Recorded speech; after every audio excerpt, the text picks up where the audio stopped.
নাৰীক নিৰ্যাতন চলোৱা এটা ভিডিঅ' সামাজিক মাধ্যমত এতিয়া বৰকৈ ভাইৰেল হৈ পৰিছে। ৰক্ষকে ভক্ষক বুলি কোৱা কথাষাৰিৰ দৰেই এইবাৰ মহিলা কল্যাণ বিভাগত পুৰুষ উচ্চ বিষয়াৰ উৎপীড়নৰ বলি হ'ল এগৰাকী মহিলা কৰ্মচাৰী, যি ঘটনাৰ ভিডিঅ' এতিয়া সামাজিক মাধ্যমত দ্ৰুত গতিত ভাইৰেল হৈ পৰিছে।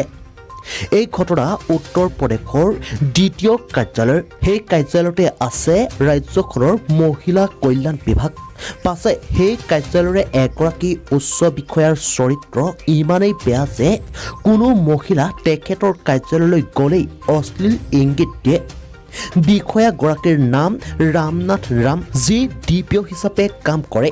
সেই বিষয়াগৰাকীৰ চৰিত্ৰ সকলোৰে আগত উদঙাই দিবৰ বাবেই এগৰাকী মহিলাই গোপনে কেমেৰা ৰাখি থয় বিষয়াগৰাকীৰ কেবিনত। যেতিয়া বিষয়াগৰাকীয়ে মহিলাগৰাকীক কোনো কামৰ বাবে ফাইল লৈ নিজৰ কোঠালৈ মাতে, তেতিয়াই বিষয়াগৰাকীয়ে মহিলাগৰাকীৰ হাতত ধৰি টানে আৰু সকলো দৃশ্য বন্দী হৈ ৰয় গোপন কেমেৰাত। পাছত মহিলাগৰাকীয়ে সেই সকলো দৃশ্য সামাজিক মাধ্যমত বিয়পাই দিয়ে। সামাজিক মাধ্যমত বিয়পি পৰাৰ পাছতেই যেতিয়া উচ্চ বিষয়া বৰ্গই এই বিষয়ে জানিব পাৰে, লগে লগে ৰামনাথ ৰামক চাকৰিৰ পৰা বৰ্খাস্ত কৰাৰ লগতে আৰক্ষীৰ ওচৰতো ঘটনাৰ সন্দৰ্ভত গোচৰ তৰে। Bureau report, Assam 24।